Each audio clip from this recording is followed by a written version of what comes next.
Welcome back to the Crimson Tide Sports Network, and welcome to Crimson Drive, presented to you by Coca-Cola. It's a busy week for Crimson Tide Athletics. We've been saying that really ever since we started the show 22 episodes ago. This is episode 23 for us here on the network, but some spring sports starting to wind down for both Alabama baseball and softball, and we're already looking ahead to football season as we're starting to get into the summer months, our first show during the month of June, so we're going to be taking a lot more of a football focus moving forward throughout the summer, but we have a great show ahead. Let's take a look at what's coming up on Crimson Drive, presented by Coca-Cola. Speaking of football, Paul Finebaum of ESPN and the SEC Network, host of the Paul Finebaum Show, he'll be along to talk about the contract extension for Coach Saban, plus kind of what's the big picture of college football over this summer, and some really timely conversations with him about a possible expansion of the college football playoff. Then we'll have a conversation with Chris Stewart talking about those topics as well, but mainly with Chris, we'll break down the Alabama baseball season as the Crimson Tide made it back to the NCAA Regionals this past year. What a great weekend they had at times in the Ruston Regional this past weekend. So we'll talk some baseball with Chris, and then we'll let you hear from members of the Alabama softball team along with the head coach of the Crimson Tide, Patrick Murphy. Monday's press conference after the tough final loss to Florida State will be coming up, so we'll be hearing that coming up as well. Starting with softball on the show, as we take a look at our headlines, of course, made it to the semifinals of the 2021 Women's College World Series. You look back to last Friday against UCLA, Montana Fouts on her 21st birthday threw a perfect game, the first one the Women's College World Series had seen in 21 years. What a dominant performance she had, and then the team was off on Saturday, but on Sunday, lost to Florida State in a tight ball game. Monday, lost as well to Florida State. The Seminoles grabbed a huge lead early. Crimson Tide would battle back, but came up just a little bit short, so Alabama eliminated in the semifinals of that tournament. Do want to say big congratulations to Montana Fouts, Bailey Hemphill, and Kaylee Tao. They were named first-team All-Americans by the NFCA, and coming up in a little bit, we'll have some of that post-game reaction to the tough way the season came to a close earlier this week on Monday, as we'll hear from Bailey Hemphill, Montana Fouts, as well as the head coach of the Crimson Tide, Patrick Murphy. Baseball team, of course, first of all, got the great news on Memorial Day that they were heading to an NCAA regional for the first time in 7 years, a big accomplishment for the head coach of the Crimson Tide, Brad Bohannon, getting back to the national tournament for Crimson Tide baseball, and had a win against Rider last Saturday, but there were ultimately losses to NC State in the first round last Friday, and then on Sunday, Louisiana Tech. That was a crazy, wild scoring game. Alabama came up just short, even had a great chance in the ninth inning to tie the game or win in walk-off style, but again, came up just short of forcing or advancing to the regional final against NC State, and who went on to win the regional, but still a remarkable year for Crimson Tide baseball, and coming up in a bit, we'll break all of it down with Chris Stewart. Alabama football, well, Chris hosts the Nick Saban Show, and of course, Coach Saban, he is going to be on that show for a long, long time. His contract has been extended by Alabama Athletics through the 2028 season, so great news, as Coach Saban mentioned in the press release about that. He and Miss Terry want to end their careers in Tuscaloosa, and now his contract extended through 2028, and we'll talk more about this with Paul Finebaum coming up in a little bit. Who knows? There could be another contract extension coming down the road for Coach Saban as well, but a huge congratulations to him and Alabama for making that deal happen. And also, some other deals were announced earlier this week. Some home and home series have been announced. Oklahoma State added to the schedule in 2028 and 2029, and then looking into the 2030s. Boston College in 2031 and 2034. Scheduling way down the road. A lot of kids in elementary school right now. You will have the chance to play for Alabama against Boston College coming up in those matchups way down the road. But I like organization. I like things being organized. It's good to have those games already on the books. And make sure you head to RollTide.com and take a look at some of those news stories about the Oklahoma State and most recently Boston College announcements, because they have a great listing of all the great non-conference matchups that are on the Alabama schedule. Some great road trips to, say, Austin, Texas, or Camp Randall Stadium when Alabama faces Wisconsin, Notre Dame, Ohio State, West Virginia, USF. I can go on and on about all the great series that are coming up, and Greg Byrne has said for a long time he's got a huge commitment towards making sure that home and home matchups in non-conference play happen, and that certainly was the case this week with the matchups announced against Oklahoma State and Boston College. Then taking a look at Alabama athletics, some other news: track and field competing at the 2021 NCAA Outdoor Track and Field Championships. They will crown a men's champion coming up tomorrow and then a women's champion on Saturdays. Head to RollTide.com for the latest on all of the track and field news, and hopefully we'll have track and field head coach Dan Waters with us in the next couple weeks to recap what's been a really historic season for Alabama men's and women's track and field. Then in men's golf, great news for some Alabama alums: Wilson Furr, Robbie Shelton, and Davis Shore all qualifying for the 121st U.S. Open. Will be played June 17th through the 20th at Torrey Pines Golf Club in San Diego, California. So those three, along with Justin Thomas, former Alabama men's golfers competing in that year's event. So on golf's biggest stage, the U.S. Open, you'll get to see plenty of Crimson Tide players have a chance to win the title. So those are the headlines on this Thursday, and now it's time to dive into our interviews, first with Paul Finebaum of ESPN and the SEC Network. Anytime Coach Saban is in the news, Paul Finebaum has great commentary on the head coach of the Crimson Tide. Covered him so closely, especially in the early years of the Saban era here in Tuscaloosa when Paul lived in Birmingham. And now, of course, he's the host of the Paul Finebaum Show, and I think you'll enjoy this conversation, not just about Coach Saban, but the big picture of college football. And you've been hearing a lot about college football playoff expansion, possibly to 12 teams. We learned that at the time we taped this interview, so some thoughts from Paul on that as well. So I think you're going to really enjoy this conversation with Paul Finebaum of ESPN and the SEC Network. Joined now by Paul Finebaum of ESPN and the SEC Network. And Paul, we've been talking so much about scheduling this week down here in Alabama. Coach Saban getting extended through 2028. Alabama against Boston College 2034. What are you going to be doing during those years? What's next on your schedule for that far down the road? You know, I'm 5 years younger than Saban, Roger, and I've always thought I would go as long as he goes, but I'm not so sure about that anymore. I mean, he really kind of surprised everyone this week on the contract. As far as Boston College, I'll be a spectator at that game. I don't think I'm going to challenge Vital and Lee Corso for longevity, but it has been just a whirlwind week. I mean, as you know, and usually second week of June, people are heading out of town, and very little goes on other than softball and baseball. But right now we are in a 2 or 3 week stretch of news that is unmatched. We certainly are, and we start with Coach Saban extension. Had been through 2025, gets extended now through 2028. Just what do you make of the timing, if you can really make anything out of the timing of this week's announcement? I just think it's very smart. And, you know, it just seems like this is something that Greg Byrne came up with. You may know differently. I don't, but that's my guess. And the thing that's so significant about what happened Monday was that, you know, the one thing that you could possibly have used against Coach Saban was his age when he turned 70. You can't do that anymore. When he turned 70, Nick Saban looks young. He looks young anyway. But yeah, I mean, the Kirby Smarts and the Jimbo Fishers and the Ed Ogerons of the world who were hoping to try to cash in are now out of business from that standpoint. And I don't think that, you know, Alabama fans, honestly believe that he will be there until the end of the contract. I was in Birmingham over the weekend, and there's not much doubt. And that was before the announcement. And from what I've heard since then, no one is going to challenge or doubt or debate whether Nick Saban is serious about this. I think everyone believes he is. And last year when we talked, we were getting ready for the season that was going to be played during the pandemic, and we knew there'd be some challenges for Coach Saban and the process, trying to stick to that. Just in your opinion, how did he handle all the ups and downs that the season brought, especially the weeks of the Georgia game and the Auburn game when he was stricken with a COVID positive test and was able to coach against Georgia but did have to miss the Auburn game? Roger, I really believe that Nick Saban won the national championship in March of 2020. As crazy as that sounds, when everyone was in a state of panic, when all the coaches were at home and watching Netflix with their kids, Nick Saban was trying to figure out a way to overcome the inevitable. And, you know, at that point, nobody knew if we'd have a season or if we did, when it would start. But he had a plan in place, and I think it turned out to be very effective.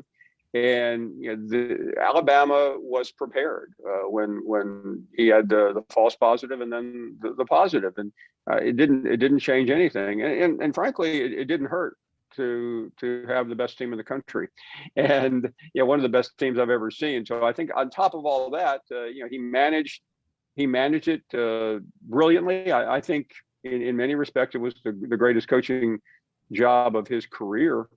And I don't know if history will give enough credit to what he did during 2020. It was masterful. It really was, and it helped set the tone for the rest of the year for Alabama athletics and for you getting to see all the results come in from men's basketball, the softball program having their success, gymnastics SEC champion, great years in baseball or women's basketball like we haven't seen in a while. Just what do you make of this Alabama athletics year that was this past year in 2020, 2021? Well, I think all of this started a couple of years ago, and I'll give I mean, it really goes back to Mal Moore. He changed the dynamics at Alabama, and then Bill Battle came in, and I think and took what Mal had done, and improved it, overall from a financial and business standpoint, which really were Bill's strengths. And then Greg Byrne has just broadened it to, excellence in every category. And that's really the way Florida has done it. Other schools have done it. And for whatever reason, Alabama has had success. I mean, we all know that. They won softball, they've won golf. They've had, bits of success. But I think basketball was the key. And, Nate Oates is one of the best hires that we have seen in the SEC in a very long time. And I think it's been a perfect storm, but I think the credit really goes to Greg Byrne and the support from the administration. He changed the dynamics at that university, and I think they will reap the rewards of that for many, many years in the future. Greg Byrne has always kept Alabama athletics moving forward, and the Crimson Tide are also moving forward with name, image, and likeness. We've heard those three letters before. NIL, we've heard NLI a lot when looking at recruiting, but just what is the future with name, image, and likeness, and what's coming in the next few weeks? I think it's unknown. I mean, as we're speaking this morning, there's a hearing going on in the U.S. Senate. It seems like Congress is going to take this up and pass a universal bill. And I know a lot of people are concerned by that because, it's ingrained in us to dislike public officials. But I think this time it is bipartisan, which is a strange word in today's American lexicon. And I don't know what it's going to be like in a month, but I think we'll have to get used to it. I know a lot of people that I hear from, folks that played, over 30 to 50 years don't like it.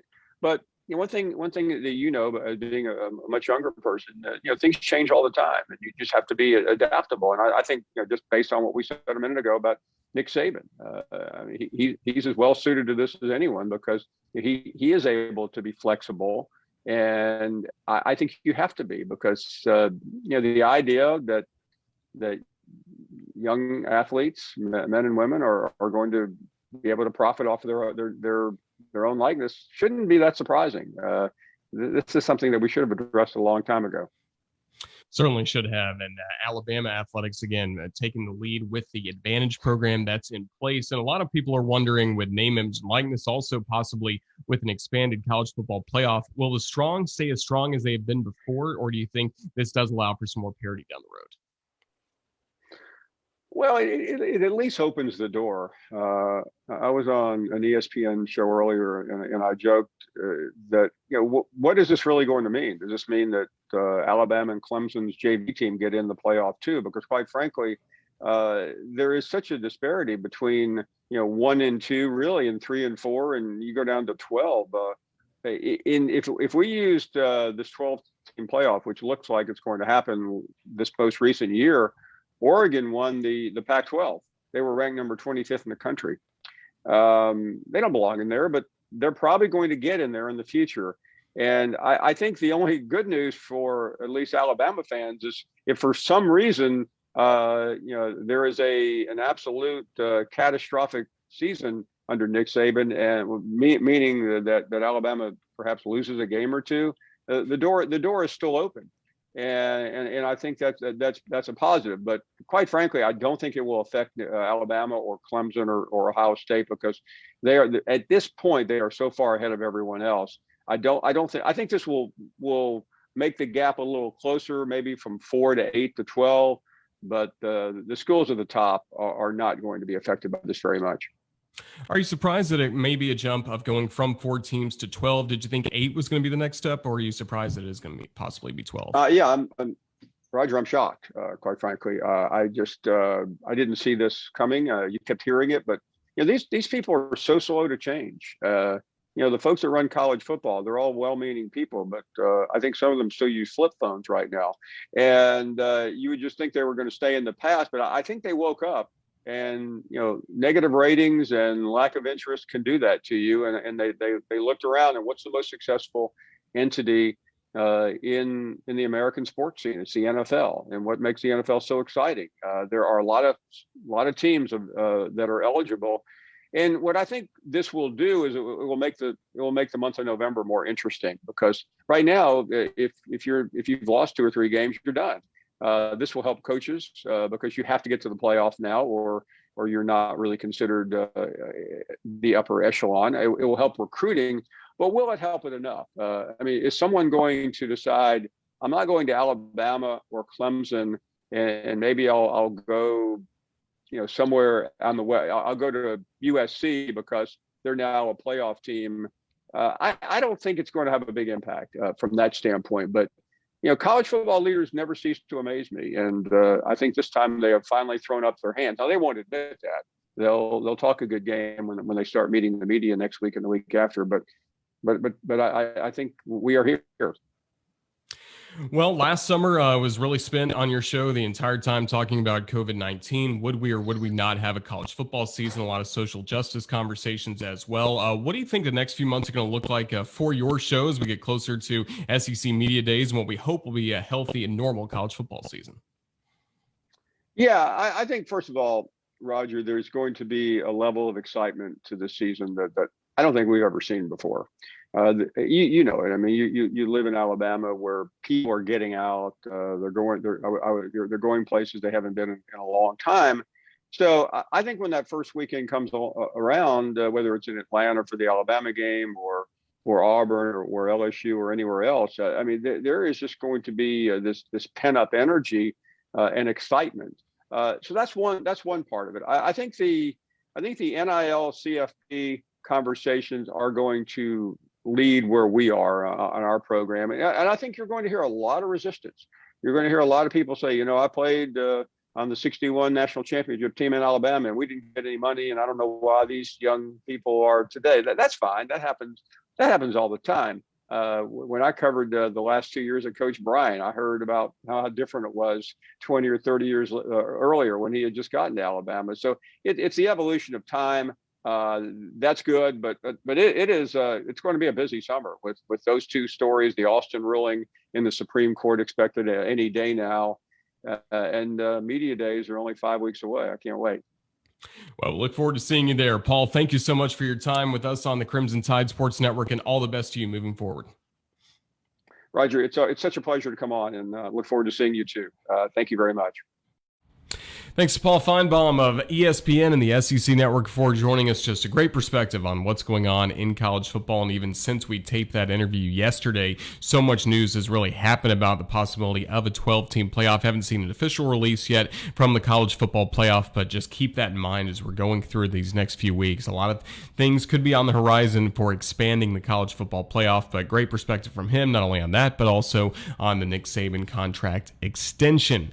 Speaking of great perspective, of course, Chris Stewart, for over 20 years, has been the baseball broadcaster for Alabama, and he and I got to team up on the radio this year calling all Crimson Tide baseball games. And once the season came to a close, we took a deep breath. It had been a couple days since we had last spoken in Ruston, Louisiana, but we decided it was a good time to kind of take a look back at the season that was for Brad Bohannon and the Alabama Crimson Tide baseball team. So now I think you'll enjoy this conversation with Chris Stewart talking Alabama baseball.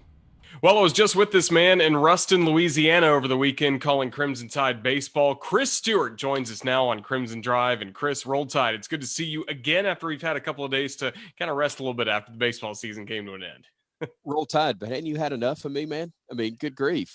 Football, basketball, and baseball. I certainly understand if I didn't hear from you for about 3 months, but it is good to hear from you, and glad we got a chance to visit about unfortunately, a season that may have ended a little sooner than we would have liked, but one that probably lasted a little longer than many expected, given the circumstances of the year.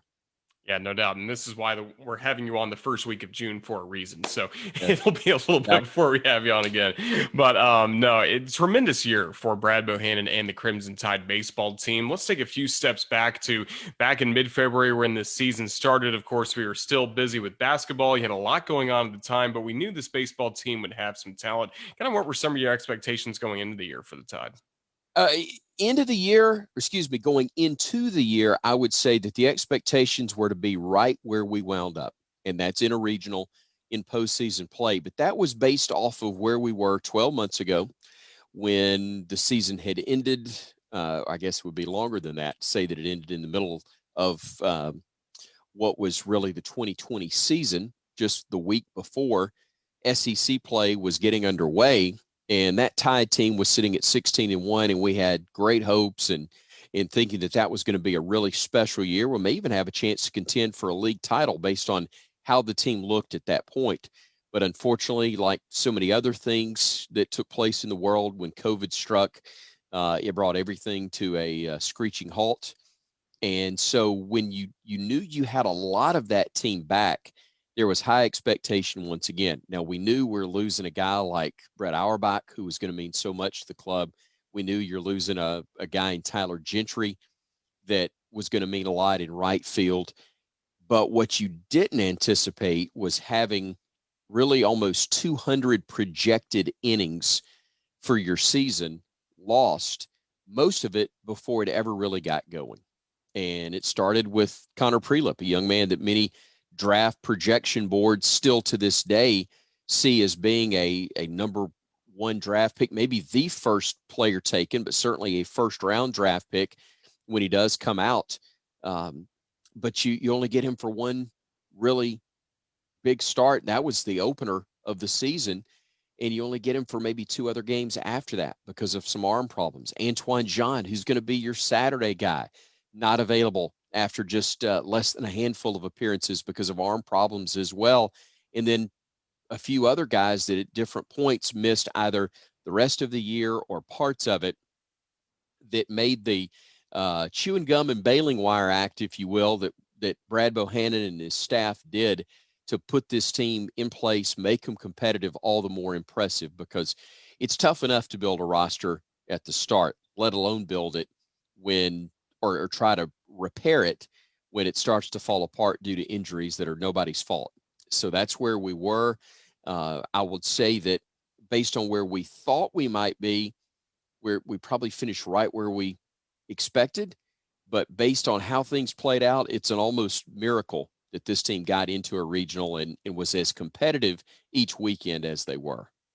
And it's because a lot of players had to step up, and most notably, of anybody that had to step up this year for the Crimson Tide baseball team, at least from my perspective, it was Tyler Ross. You go from having a tough relief outing right after Connor Prelip opening day against McNeese to all of a sudden he's in the Friday role, and he excelled in the role for so much of the season.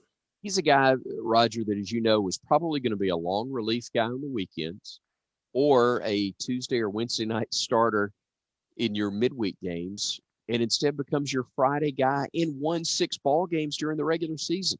That's amazing. Didn't get his second and third losses until the last or next to last weekend of the season and the one that followed. So just incredible what he was able to do, and it really set the tone.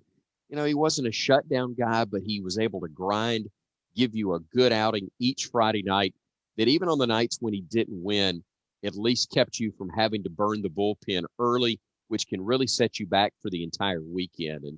And I thought the job he did to kind of set the stage and give you a fighting chance every Friday night you went out was indeed, I agree with you, was a major part of this team's success. And then he goes and hands the baton the next day to Dylan Smith, who, again, we didn't really know what we would have in Dylan Smith leading into the year. Now you get to the end of the season, all of a sudden he's one of the most talked about draft prospects on this team. Yeah, what we didn't know is that when Tyler would get through pitching on Friday, he would hide the bats on Saturday from the offense. That was not exactly the way it played out, but there were times where it felt like it, that's for sure. And, you talk about this a lot because of your background in pro baseball, but records certainly can be deceiving. And the record for Dylan was not overly impressive, but the record doesn't mean anything to the pro scouts who are watching because they know how good his stuff is. And he threw well enough to have a record that perhaps with a little luck could have been flipped from 2-8 to maybe 8-2 or whatever it turned out to be for him. He was really, really good in 16 appearances, had the ERA down to 3.84 for as many innings as he's threw, over 98 over the course of the year. That is really, really impressive at this level, especially with the little amount of run support he seemed to get night in and night out.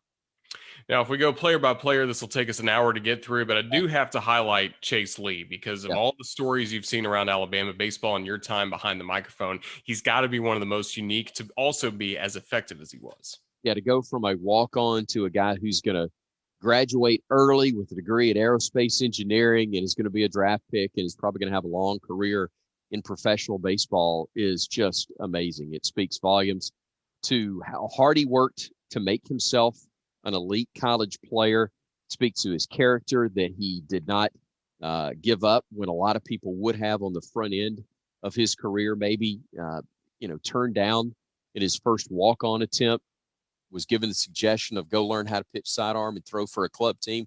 That I'll be honest, until Chase showed up on campus, I didn't know we had a club team. And I've been around for more than 20 years in Tuscaloosa. So for him to take that, to learn from it, and to use it as an opportunity to get better and develop into a major factor for this team and this program is just a terrific story, and why we're so excited about what the future is going to hold for that young man. Because there is so much development that happens. We saw that with Coach Jackson and the pitching staff. We saw that with the position players as well. We talked about it a lot, Chris, during the year, that 7 of the 9 regular starting players never played an SEC ball game before, and they go out, get double-digit wins, and what's the toughest conference in the nation continues to prove to be the toughest conference in the nation, getting 6 teams now in super regionals. Yeah, Brad Bohan will tell you he's got a great staff. What you have with Jason Jackson is a pitching coach as good as there is in the country. Jerry Zulli, an incredibly well-liked guy who's worked very hard as well with that group. And you had we talk about the injuries on the pitching staff, but it happened with the position players as well in some key spots at key times. And guys just kept their heads down and kept working and found a way to get it done, found a way down the stretch to get themselves into the postseason. There's a really, really, really bright future ahead for what Alabama baseball is going to look at. And I think a lot of it's going to be based off of what happened with those guys this year, and also what's been done by the staff in terms of recruiting to build towards the future as well. And to help out a young lineup, you had to have a couple of veterans, Drew Williamson at first base for the Crimson Tide, and then Sam Prater behind the plate. And just a warrior of a season that he put together for Alabama, the way he was able to fight through some injuries early on and even fight through some tough at-bats, but still get big home runs. No surprise, he ended up as the power-hitting leader of this team down the stretch. Roger, we knew that there was an injury or two that Sam was battling, especially early on, and it was obvious that the ship, so to speak, took on some water with injuries such as the one to Prelip and Antoine John. But I'm telling you, we'd have had a major gash inside of the Titanic if Sam had not been able to go and play at the level that he did. But he not only worked hard, got himself healthier, but became an elite player. You think about the talent there is behind the plate in this league. And for him to be a first-team all-conference catcher, third-team All-American, where you have to do it not only defensively, but at the plate as well. And good grief, if that dadgum foul line was just over about 10 feet in Ruston, Louisiana, you and I might still be there working a regional, because he hit one that was almost the game-tying home run in the 9th inning against La Tech that certainly didn't lack for distance. It was just foul by a few feet, but he turned into a special player, and he's another young man that's got a bright future that's going to be fun to watch. This athletic year was so odd for us, not getting to be around the teams that we covered the same way. Yes, we were able to go to football games, and of course, basketball, we didn't get to travel during league play. You guys were able to travel later on during the tournament, but we finally started to get to travel a little bit with this baseball team and see these players a little bit. And I think you and I got a good glimpse into the culture Brad Bohannon continues to build inside that locker room. Roger, it's the thing that I miss most about basketball. If football is so big, sometimes it's tough to get close anyway, because it's such a different animal. but there is a proximity that you and I get with basketball and baseball when in normal years where we really get a chance to know the kids well. And they are kids to me now at my age. That's what they are. I've got a daughter that's classmates with many of these young people now as she's finished up her sophomore year at the university. But it's a great group of young people in addition to the obvious, which is what tremendous student athletes they are, and everybody knows that. But we get to know what they're like as people by and large, and they're great to be around and great representatives of our school and the Crimson Tide and the Script Day, and a chance to be around the baseball team was really nice. It was somewhat limited, but by and large, it was the first time we'd felt normal in a long time, and very grateful we got that chance. No doubt. It was not a normal year really for Alabama athletics from that perspective, but also just everybody kept winning titles, SEC titles left and right for everybody. Have you ever seen a year like Alabama put together across the board? No. You've had seasons where each of the teams that won have maybe won at that level, but to have it all in one season where everywhere you turned and know that the world just despised you, and I was okay with that. I had no problem whatsoever. You call it fatigue for the rest of the world, but it was wonderful for Alabama fans, and we put ourselves in that category. Even though we're broadcasters, we get to know them and be around them and become fans of the individuals as well as the teams collectively. So it was really special to see them have that type of success and be at the championship level that we know they're capable of, and to have it happen as often as it did within 1 year academically is really special. I think we'll remember this for a long time because of COVID, the challenges that brought, but the fact that the young people behind great leadership from their coaches and staffs could persevere through all of that and still maintain success at the highest levels is something that I think will always be remembered from a historic level as one of the best ever. And one of the teams that got the most attention was the men's basketball team. And you've been the play-by-play voice of the men's basketball team for so long. You had to love the steps forward they took this year. And I imagine you got to be really excited about what's coming up this summer and once we get back into Coleman Coliseum this fall. It's incredible. I was in the hallway at Bridgestone Arena with Nate Oates almost a year and a half ago, not quite, I guess, in March of 2020, excuse me, when we're getting ready to tape pregame, and he looked at me and said, "I don't think we're going to play this tournament." And it was 15 minutes later or so that we found out that was the case. You told me the story. You saw it online before I did, that tournament had been canceled as we're standing literally courtside 10 minutes from going on air. And to go from there where you're going, we don't know what's going to happen, to 12 months later, confetti falling and Alabama winning an SEC tournament title on top of a regular season championship. So special. And again, it's what makes it so fun, so much fun to be around, Roger. Great people, great staff, great results that you know are not one and done. Championship years are exciting and fun anytime, but it's a little different when you know, man, if we don't get it done this year, there's not going to be a next year, or it's going to be a while before we can get this back. We know how disappointed we were when things ended in the Sweet 16 with the tough loss to UCLA, but I was amazed at how quickly people's attention as a fan base turned towards the next year. We're losing incredible people in the senior class, but you're gaining an incredibly talented group of newcomers to go with the returning players. And I'm like you, man. I don't want to rush anything because I think we're going to be really good in football once again and all the other sports in the fall. But November, in the mid part of that month, can't get here quick enough because basketball is going to be an awful lot of fun once again. It certainly will be. And mentioning football as well, your co-host on the Nick Saban show, I guess maybe he's takes center stage on that, but he's going to be around through at least 2028. If you want to nitpick, I tell you what, I'm a lot more confident in his future than mine. That's for sure. He looks better than me. Health is really good. Now, I'm not going to be shocked if there's not another new contract at some point before this wraps up. But boy, for Alabama fans, what a what a wonderful thing to see. And for those that try to compete against the Tide, they got to be shaking their head going, come on, where's the kryptonite? It's just amazing and exciting to see the future. Great that the university and obviously our athletic director, Greg Byrne, were able to get things in place so that not only the Sabins know how much they're appreciated in Tuscaloosa, but it sends the message, obviously, to recruits both now and in the present, or excuse me, in the future, that he plans to be roaming the sidelines and fussing and fuming as much as we have seen for the last 14 years, and hopefully with similar success. No doubt. And last question to bring up kind of looks at the future as well for Alabama football. We know with the contract extension, Coach Saban through the 2028 season.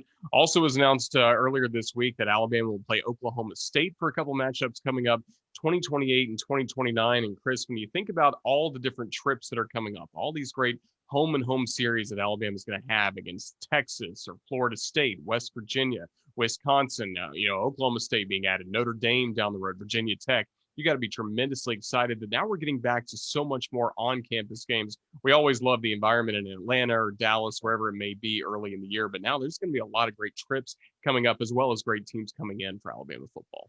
As long as we're winning, I don't care where we're playing, but I know what you're saying, and it will be fun. And I remember going to Norman, Oklahoma for one end of a home and home back when Coach Fran, his last year, and then Mike Shula's first year when they played the return game in Tuscaloosa. Norman's a great town, but OKC is less than an hour away as well. A lot of fans will stay there. It'll be the same type thing with Stillwater. So you get really kind of a 2-for-1. You get a big city in Oklahoma City, and then the college environment of Stillwater that'll be fun. I'm sure Bama fans will make a couple of days or so out of that trip there. A program with a really nice history and tradition. It'll be big when the Tide goes rolling into Stillwater, and it'll be fun to see the Cowboys, guns up or not, when they come to town. But we're looking forward to those games. And again, as you said, several that are like that on the horizon as well. Looking forward to it. And Chris, it's now summer vacation time, so hopefully a little bit of rest coming up for you here a little bit after a very busy Alabama athletics year, but it's going to be here before we know it. We're talking Tide football again in August. I need rest just because I'm old, Roger, not because I've worked too hard, because you know what this is like. It's really special that this is what we get to do for a living, but I'm looking forward to playing a lot of bad golf now that there are no games or travel to mess that up. You've experienced bad golf with me before. So we'll look forward to doing that again very soon, but it's going to be a fun summer because we all start counting down the days. We're inside of 100 now from the start of football, and like we always say, can't get here quick enough. Absolutely. Roll Tide to that. Well, Chris, thank you so much for coming on Crimson Drive. We'll check in with you very, very soon back here on the network. But Roll Tide and look forward to it.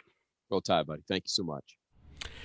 So much fun to catch up with Chris, even though, again, I just saw him last weekend in Ruston, Louisiana for Alabama baseball, but it will be here before we know it. We'll be talking some Crimson Tide football with practice starting up in early August, and then, of course, the opener in Atlanta against the Miami Hurricanes. We just have so much to look forward to for the upcoming season of Alabama football, then men's basketball, then right back with Alabama baseball in 2022 with Coach Bohannon at Sewell Thomas Stadium.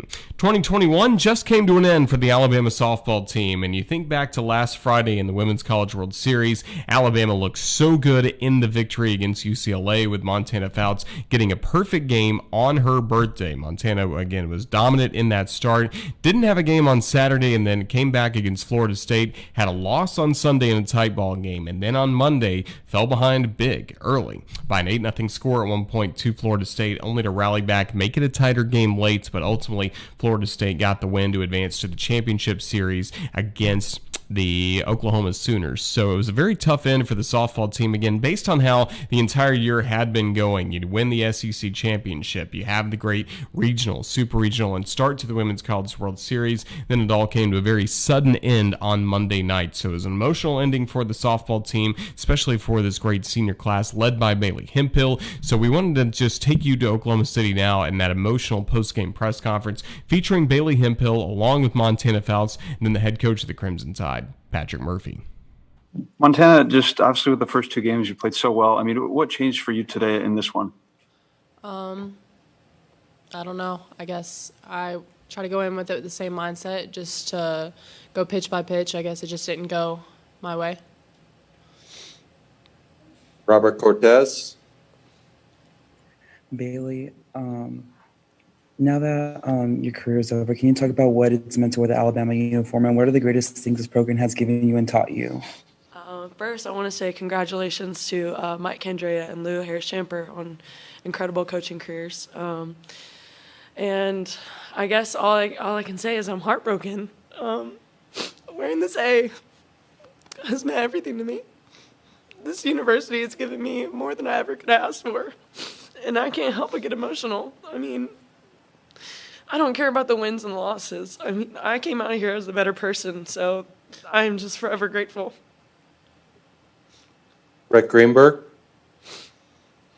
Hey, Montana, talk about just how important this senior class has been to this season.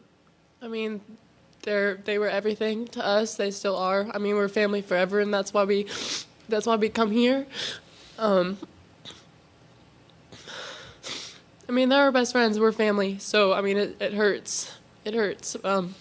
But they led us, and we've learned from this year and this season, and we've learned from them in general as people. So we're really lucky to have them as part of our family. Katie Wyndham. Bailey, what kind of fight did you see out of your team after the 8-0 deficit to try and get back in it? Even you with your home run, just what were you doing to try and get your team back in it? I just feel like we're never out of the game, you know? I'm so proud of this team. We could have just folded right then and there. I mean, we could have gave up more runs. It could have been a lot worse than 8-0. And, I mean, we're resilient and we're gritty, and I think we showed that. I mean, it was a challenge coming back. I wish we could have came back and won it, but I think we showed the type of fight this team and this program has had in the past. I mean, it just sucks that we couldn't get it done. Edwin Stanton. Bailey, looked like y'all are a little bit anxious at the plate tonight. 7 first pitch swings, 6 second pitch swings put in ball play. Were y'all just not patient tonight? I just think after last night, I feel like we were too patient. So we wanted the game plan was to be more aggressive. And I mean, I wasn't in the batter's box with everybody else, but I think they swung at good pitches. We just missed it. We couldn't come through. We couldn't get it done. But I mean, again, I'm just so proud of the fight that we showed. Nick Kelly. Question for both of you. I mean, when you look back on this year, what do you think is going to stand out to you most? Start with Montana, please. Well, first, I'm really grateful for the opportunity to be here at the World Series, just because it's a dream come true. So I just think that just the adversity that we faced, I think that we're going to learn from that because we made it so far with that. And I think that we could have went further. But just learn to be resilient. And I think that being resilient and gritty is a lot more than just maybe having all the talent in the world. I think that those characteristics are more important. Bailey.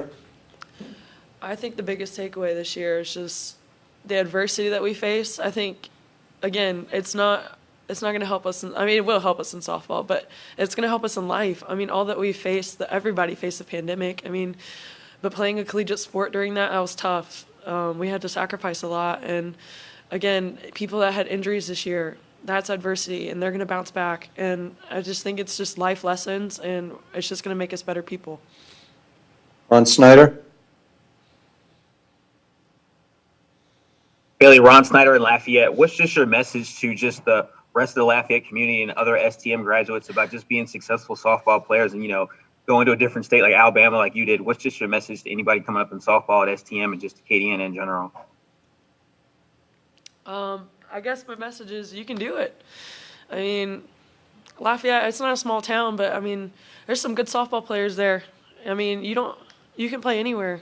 And I'm so thankful for all the support I've had over my career from Lafayette. I know all those UL and LSU fans, it was tough to say Roll Tide for me, but they did it, and I'm so grateful, and I love you guys. All right, last one for our student athletes, Ronald Smith. This is Ronald E. Smith, and this is a question for both the athletes. there's one person too that always believed in you guys, and he always kept preaching about how your fight and your grit, and never ever stopped. Even with today, when you guys were down, your coach Pat loved you guys and just gave you nothing but praise. So I just want to know what great things can you say about him? Start with Montana, please. I mean, you couldn't ask for a better coach. That's a tough one, I understand. Bailey, you want to take a crack and we'll come back to Montana? I'm gonna get emotional too. I mean, he's never doubted us one time. You know, it's hard to talk about it because he means so much to me in this program. I mean, if you look in the stands, how many alums came back? Like, we have so much respect and love for him, and he made it truly a family. So, I mean, for him to believe in you, it makes you feel like you can do anything in the world. And so I'm so grateful he took a chance on me and let me play at this university. Ladies, thank you so very much. Congratulations on an incredible season. We appreciate your time all week. Thank you. Thank you. Thank you. Now joined by head coach Patrick Murphy. Questions for Coach Murphy. We'll start with Brett Greenberg.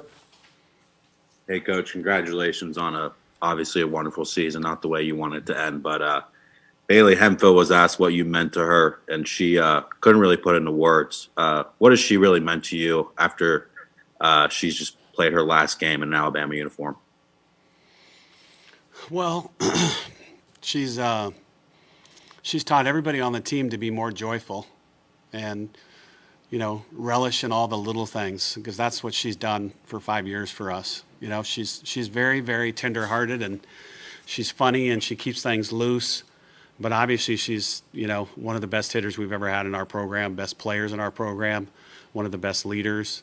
You know, she graduated with 2 degrees with 4.0. I mean, there's nothing that she could improve on in her career here. She's got fans from people who are 80 to 8 years old. She speaks well in front of people. I mean, she's the ideal person to represent the University of Alabama. Robert Cortez. Coach, you've mentioned in the past that this is one of the most grittiest teams you've coached. Now that the season's come to a conclusion, can you talk about how much of a privilege it was to coach this team?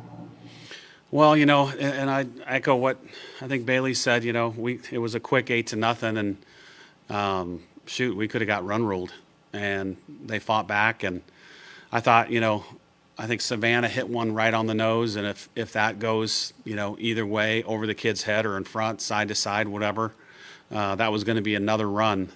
But that was a good play by the right fielder, and you know, they showed a lot of grit and some fight.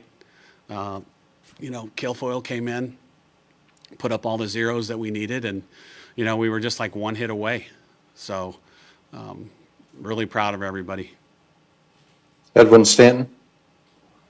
Hey, Murph, I was talking to Elizabeth Mason. She said the game plan for coming in was to kind of lay off Montana's rise ball and make her work. You can just talk about what Florida State did tonight and how they just got to Montana. Well, you know, I should have started with this, but congrats to them on a hell of a tournament. You know, they won 4 in a row again. And obviously they're very talented, and they fight like heck too. And, you know, hats off to Miss Kaylee Mudge as the leadoff. You don't see 5 for 5. I haven't ever at Alabama. For a kid to go 5 for 5 against 2 really good pitchers, that's an awesome feat by her. But I think sometimes, you know, unfortunately, we might have had a bad day, and they took advantage of it. You know, the first inning, the 3-hole hitter got the home run and put him on the board quickly. So, you know, they knocked her out. So they had a good plan. Nick Kelly. Yeah, in terms of when you're kind of going through the first couple innings and things happening fast, I mean, what went into the decision making in terms of Montana and putting Lexi in? Well, it was kind of getting out of hand, and we needed to stop the bleeding. You know, that was basically it. Give them a different look. See if, you know, Lexi could slow him down to give us a chance to get back in the game, and she did that. You know, but just tremendous experience for both of them. You know, one's a freshman, one's a sophomore. And, you know, I called them the Twin Towers one day in practice, and they're going to be awesome for the next, 2 and 3 years. So it was great to see them, have tremendous outings here. We hope to be back, finish out their careers here. Katie Wyndham. Hey, Coach, you already touched on Bailey Hemphill, but we've talked about him a lot this year, but these 7 super seniors that got this extra year to come back, can you talk about them getting to close out their careers here at the World Series? Some were injured like Claire, some haven't gotten to play as much, but then some like Bailey got to go out with a home run in her last game. So just hit on what they've meant to this program. Well, they're just great young ladies. And, you've heard me say this, but for those who haven't, 6 of them got their master's degree. And that's unheard of for a softball player. 6 master's degrees. And the 7th got a double major, and she's going to get her master's next year at Southern Miss. So education-wise, they're covered. And it's a really cool thing to see that many young ladies do so well academically. Not a problem off the field. I mean, just great young ladies, classroom, practice, weight room, you name it. Never had issues with anybody. And this is another reason why people should support softball. There's great people, great young ladies in this sport that people can attach themselves to. Montana and Bailey are 2 of the best in the world. Just awesome people and tremendous athletes. Nick Kelly. When you look back at the season, 20-game win streak, just timely, just so many different things. What's going to stand out to you most, do you think? I think how we got there with all the adversity, we went through it a lot. It started way last March. So we're about, 16 months into it, 15. Lots of stuff in the fall, injury-wise, and then, of course, in the spring, 2 ACLs, a kneecap, a back, a stress fracture, you name it, we had it. And then dealing with COVID, which everybody else had to do. So, they did sacrifice a lot because we asked a lot of them. I remember I sent out the parent letter at the beginning of the semester, and it was double the normal parent letter and the do's and don'ts. And this is why we're doing this. And God bless the parents too. All the families of our young ladies are terrific because they had to sacrifice a lot because it was a totally different scenario when we went on the road or we were at home playing. So there was a ton of people that bought into our program, and that's one of the main reasons we're here today. All right, Coach Murphy, thank you very much for your time throughout the week. And hey, can I say one thing too? I wanted to congratulate Mike Candrea and Lou Harris. Oh, please do, yes. Because Mike and Lou are 2 of the stars in our profession and 2 of the greatest coaches that I've ever played against, and I'm really going to miss competing against them. And one quick story on Mike, it was my first year, and we went to UCLA. We were probably the last team picked out of 48. We got our asses kicked twice, and I saw him that summer out recruiting, and he probably spent an hour with me in a tournament talking to me about, when it gets down to the big time and you need a couple little rabbits in your lineup to put the ball in play and make people throw it away. And I tried to listen to him and learn from him, and I appreciated all the time and effort that he gave me, and Lou as well. She was one of the feistiest competitors I've ever played against, and I know we're going to really miss her in the SEC. Coach Class, as always, thank you very much for all your time. Thanks a lot, and thanks to everybody here.